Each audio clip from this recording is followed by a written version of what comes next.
Tak čau lidi, já vám říkám u dnešního videa z The Hunter of the Wild. Dneska si zalovíme grind na grade 2 na Daňka Skvrnitého a uvidíme. Než se dojdu vyspat.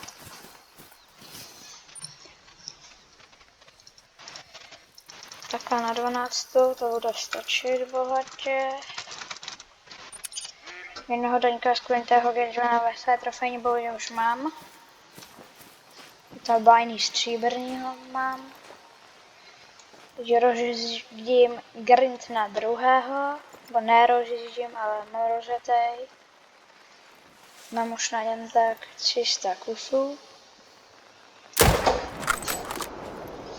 No jezdím si na ně na 4 kolce.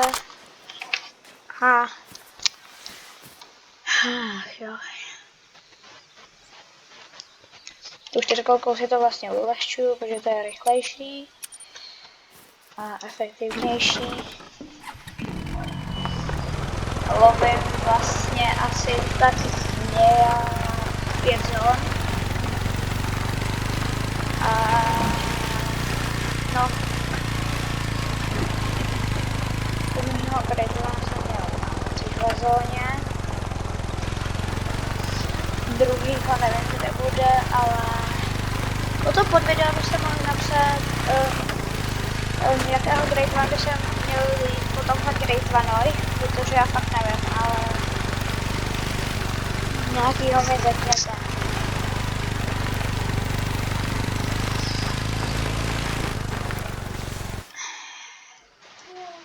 Zkusím si to nějak dobře rozjet a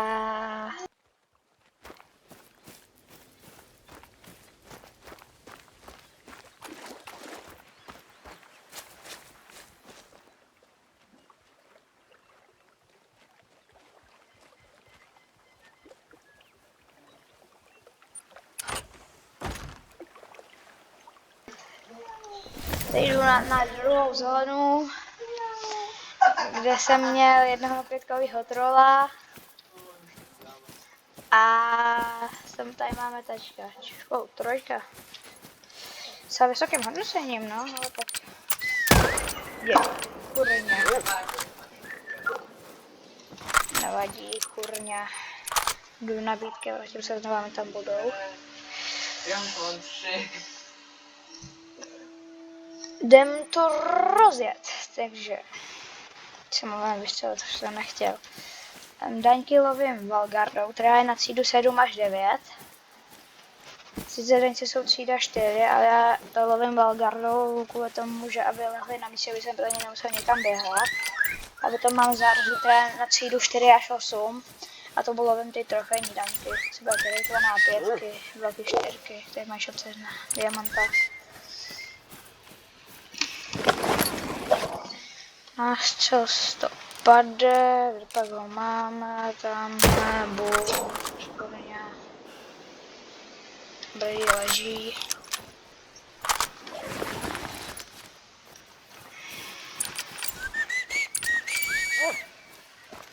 Potom se přesuneme na 3. zónu. A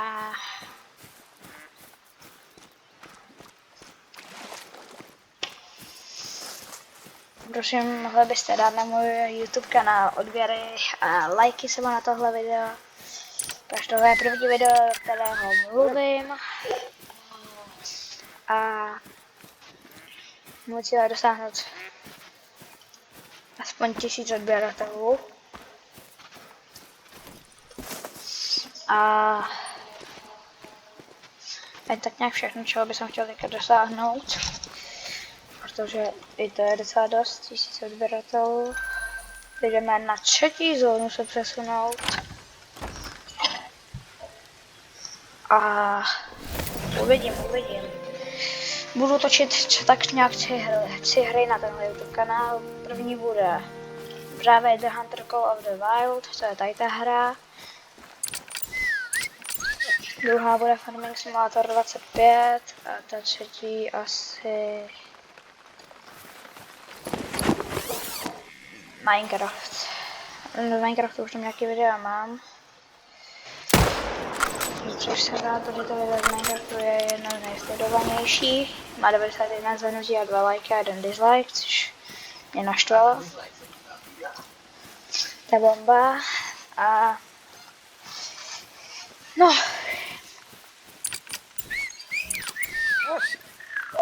To potom, jo, a toho prvního Great One Daňka jsem měl asi tak po zhruba 130 kilech.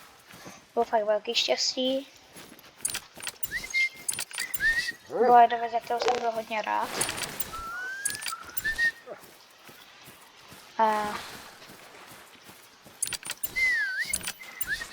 teď bych jsem chtěl ulovit tak nějak jako v jaký barvě toho Great One. Chtěl bych sem barvu mocha a takový to úplně plochý paroží. By se mi docela líbilo. Třeba by v dnešním videu mohlo přijít. Co? Možná ne. Jdeme na 4. zónu. Ta spíš jako na 4. stan, tady na téhle mapě. Co máme tady? Trojkovýho. Tamhle ten je 2. Dvojky já zásadně nelovím, protože když tam mám 2, tak se mi tam nespawnou většinou 2 a spawnou se mi tam 3 a vejš. Takže to je takhle lepší.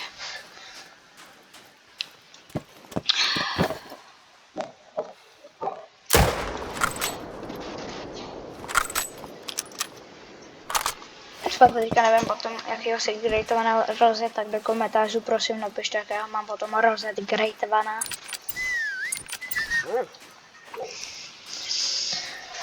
Měl jsem v nápadu losa a medvěda, ale ty doporučte mi spíš vy, já fakt nevím. A kdybyste mi napsali do komentářů nějakého Great One, tak bych byl fakt rád. A když tam budou třeba v těch komentářích 5 komentářů třeba jelen, 2 je vlk a 3 daňci, dalšího daňka nebo 2 medvědi, tak půjdu jelena, protože ho bylo nejvíc. Takže toho, čeho bude nejvíc, tak toho půjdu Great One. Tohle video vydám asi ještě dneska. A teď jdeme na poslední zónu. Tady u tohohle stanu, jsou 2 moje hlavní zóny. Tady ta a tady ta. A tam jsem měl diamanta. Velká 4, jsem si říkal, že to není 5kovej. Na tam jsem měl diamanta. A na tamtý. Tu moc ale nelovím. Nejvíc lovím tam moc tu. Máme z toho 4kovýho už vypadal hodně veliký, ale nakonec to bylo tak velké, jak vypadal. A hejtla jsem ho, ale blbě. A umře. Mám tady pejska na vystupování, to bude super. Když si dojdu tam pro toho, že měl fakt hodně velký paroží. Byl fakt jako velký. No, ale asi Great One Daňka Skvrnitýho je nejlepší. Potom na závěr videa se můžeme podívat do mojí trofejní boudy. Takže tohle je vlastně tak nějak konec toho mýho kola, který lovím. Potom třeba bych jsem doporučil třeba 2-3 minuty apkovat na hlavní nabízce. Vy se vám to mezi tím dají respawní. To můžete jít lovit a zase takhle protočit. Mám 44 000, to je tak nějak v pohodě. A ještě si se vede tady tohle daňka, tady tam leží ten trojkovej. Ukážu vám potom moji trofejní boudu. Diamantů mám dohromady 7.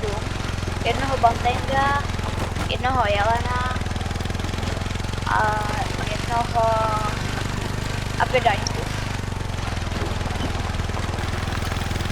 Daňek skvrnitej je asi má nejoblíbenější zvíře.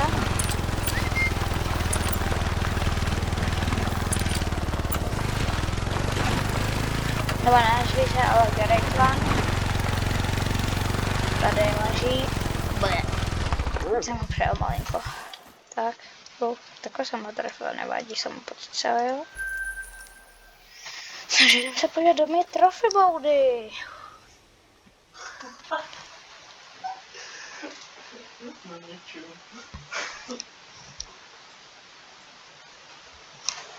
Takže.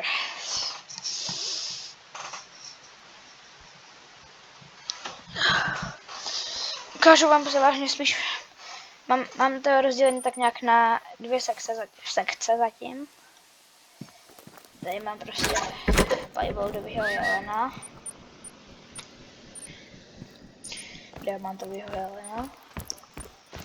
Playboardovýho losa.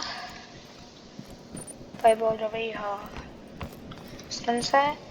Playboardovýho kabara. Pyžamáčka. Tady mám strakatou kachnu, což je sice jenom rare barva srsti.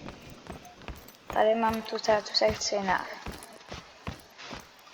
daňky. Tady mám multimamount diamantů. Největší z nich je teda tady ten uprostřed.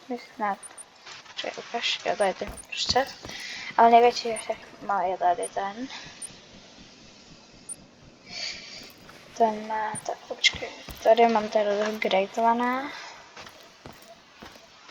Je vidět prostě nějaký ten rozdíl na něj, že ten Greatvan je přesně takový víc hmětej a mohutnej. Ten mám potom další diamant.